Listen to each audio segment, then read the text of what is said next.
আমি বাহাদুরপুর থেকে এসেছি। আধার আমার ভুল আছে, সংশোধন করানোর জন্য টোকেন নিতে এসেছি। আধার সংশোধন ঘিরে হাজার মানুষের ভিড়। পরিস্থিতি এমন জায়গায় পৌঁছয় যে লাইন সামাল দিতে নামতে হয় পুলিশ কেন্দ্রীয় বাহিনী। আজ শনিবার এমন ঘটনার সাক্ষী থাকলো বীরভূমের দুবরাজপুরের পোস্ট অফিসে আধার সংশোধন থেকে শুরু করে নতুন করে আধার তৈরি করা ইত্যাদির জন্য আজ কুপন দেওয়ার বন্দোবস্ত করে। তবে কুপন নিতে যে এত সংখ্যক মানুষের সমাগম হবে তা ভেবেই উঠতে পারেননি পোস্ট অফিস কর্তৃপক্ষ।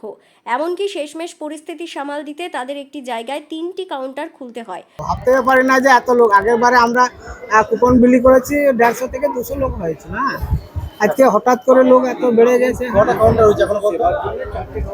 এখন লোক বেশি হওয়ার জন্য আরো কাউন্টার বাড়িয়ে দেওয়া হয়েছে। হ্যাঁ, 3টে কাউন্টার চলছে। বীরভূমের দুবরাজপুরের বিভিন্ন এলাকা থেকে কেউ ভোর 4টের সময় লাইন দেন কুপন সংগ্রহ করার জন্য, কাউকে আবার লাইনে দাঁড়িয়ে থাকতে হয় ঘন্টার পর ঘন্টা। এমনকি পরিস্থিতি এমন জায়গায় পৌঁছয় যে কেউ কেউ অসুস্থও হয়ে পড়েন।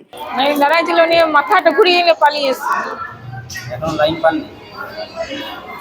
এদিন ভোর থেকে লাইন দেওয়ার পর বেলা যত বাড়তে থাকে ততই লাইনে ভিড় জমতে থাকে। ভিড় এমন পর্যায়ে পৌঁছয় যে দুবরাজপুর থানার বিশাল পুলিশ বাহিনীর পাশাপাশি কেন্দ্রীয় বাহিনীকে আসতে হয় তা সামাল দিতে। এখানে এসেছি আধার কার্ড করাতে আমার বাচ্চার। ভোর 4টায় এই এতক্ষণ পেলাম। দুবরাজপুর শহর ছাড়াও এদিন দূর দূরান্ত থেকে মানুষ এসেছিলেন আধার সংক্রান্ত কাজের কুপন সংগ্রহ করতে। এত সংখ্যক মানুষের লাইন দেখা গেলেও অবশ্য পুলিশ এবং কেন্দ্রীয় বাহিনী ওই সকল গ্রাহকদের সঙ্গে সহযোগিতা করে সুষ্ঠুভাবে কুপন পাওয়ার বন্দোবস্ত করে। কুপন দ্বারা আজকে দেওয়া হবে, আবার কন্টিনিউ এগুলো হওয়ার পর আবার দেওয়া হবে। যারা পাবে না তারা আবার কুপন পাবেন। বীরভূমের দুবরাজপুর থেকে লালটু মুখার্জির প্রতিবেদন, বীরভূম রার বাংলা।